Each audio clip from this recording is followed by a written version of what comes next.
Welcome to this explainer. Okay, let's jump right into this. If you've ever found yourself totally mesmerized by the epic, sweeping tales of Middle-earth, you've probably wondered about the deeper stuff, right? The real foundation. Well, today, according to the ancient lore of the Eldar, we are going way, way back. We're not just looking at kings and magical rings, we're going back to the very beginning to uncover the celestial beings who actually pull the strings in Arda. We're talking about the ultimate account of the Valar and the Maiar. And trust me, uncovering these ancient texts completely changes how you view literally everything that happens in the later ages. So, who actually rules Middle-earth? I mean, it's a massive question. When we read the histories, we see kings of men and lords of elves, sure, but above them all sits this incredibly vast celestial hierarchy. Honestly, it can be a little overwhelming to keep track of. But it really helps to think of this immense pantheon almost like a cosmic board of directors.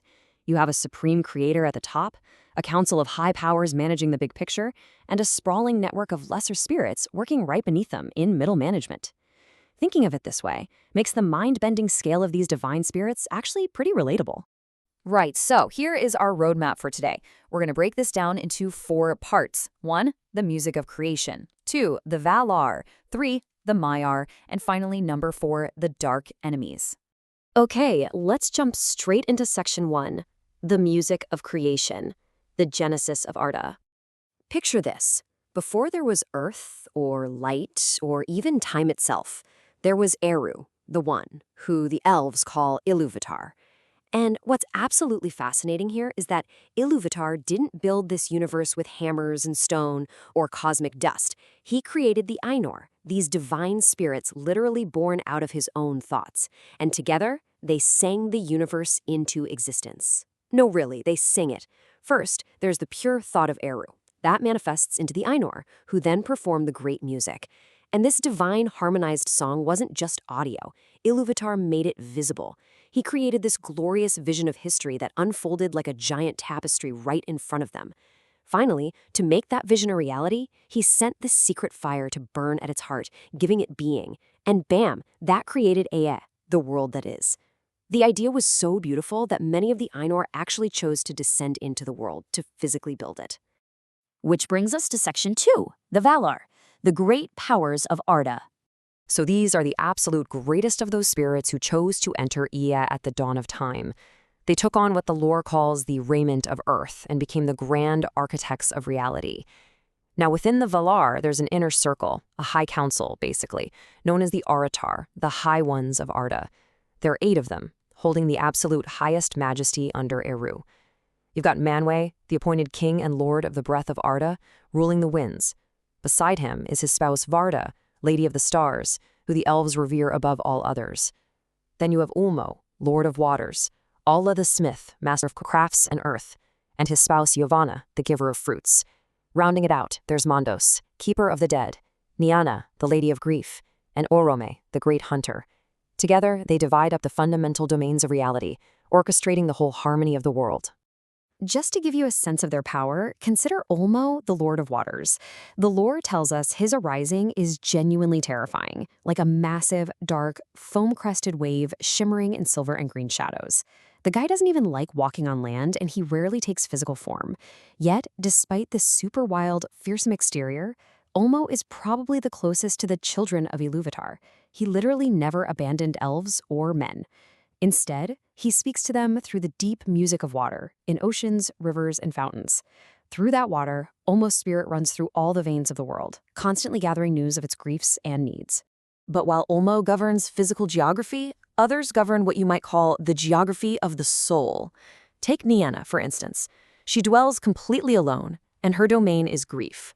The source actually notes that her sorrow was so intense during that original great music that her song turned into a lamentation before it even finished. But here's the thing, she doesn't weep for herself. She mourns for every single wound Arda has ever suffered. And this is absolutely crucial. Those who listen to Niana learn pity, and they learn endurance and hope. She goes to the halls of the dead and brings strength to waiting spirits, turning deep sorrow into profound wisdom. Moving right along to section 3, the Maiar, the servants of the Valar. Okay, so if the Valar are the high powers in the boardroom, the Maiar are the hands-on servants who are actually out there getting things done. The Valar shaped the continents, kindled the stars, set the ocean boundaries, the big stuff. The Maiar are of the exact same order of being, just of a lesser degree.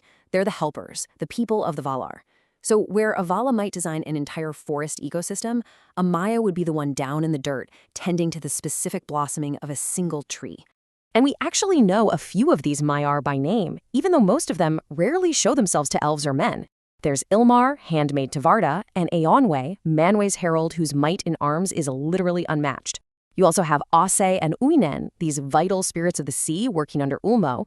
Ase is totally wild. He loves storms and just laughing in the roaring waves. In fact, mariners pray to his spouse, Uinen, because she's the only one who can calm his wildness down.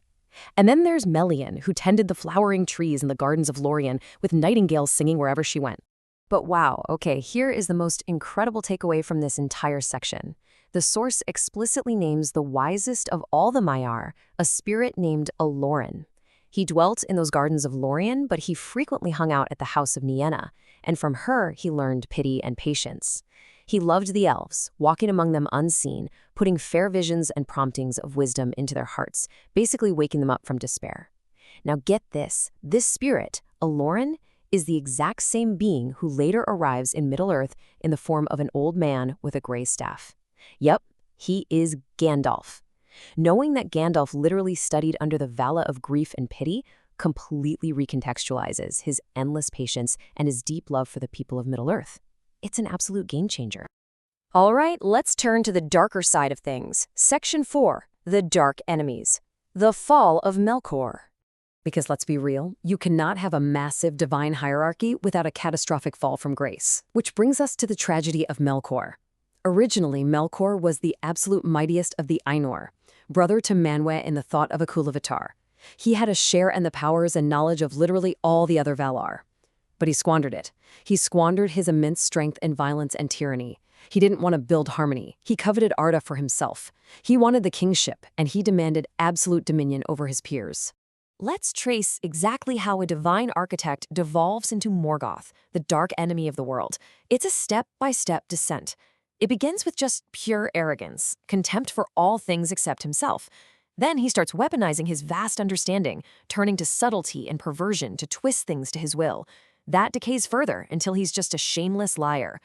Ultimately, because he desired the light but couldn't possess it for himself alone, his spirit descended through fire and wrath into a great burning in darkness, and from then on, fear became his primary tool upon all living things. But Melkor wasn't alone in this rebellion. During the days of his early splendor, he drew a ton of the Maiar over to his side. Others he corrupted later with lies and treacherous gifts. Among these dreadful, corrupted Maiar were the Valaraukar. You might know them as scourges of fire, but you and I definitely know them as the Balrogs, literal demons of terror. Melkor dragged many of these lesser spirits down into the dark with him to act as his generals and enforcers. And the greatest, the absolute most dangerous of all these corrupted servants was Sauron, also known as Gorthar the Cruel. What's absolutely vital to understand here is Sauron's origin story. He was originally a Maya of Owl the Smith. Think about that for a second. That explains everything about his character, his vast knowledge of crafting, of making things, of, forging rings of power. It all comes straight from his divine apprenticeship under Owl. Sauron had a part in all of Melkor's massive deceits, but as the source notes, he was only slightly less evil because, for a time, he served someone else instead of himself. Eventually, though, he rose up to become the new architect of evil, walking the exact same ruinous path as his master. Which leaves us with this final thought to ponder.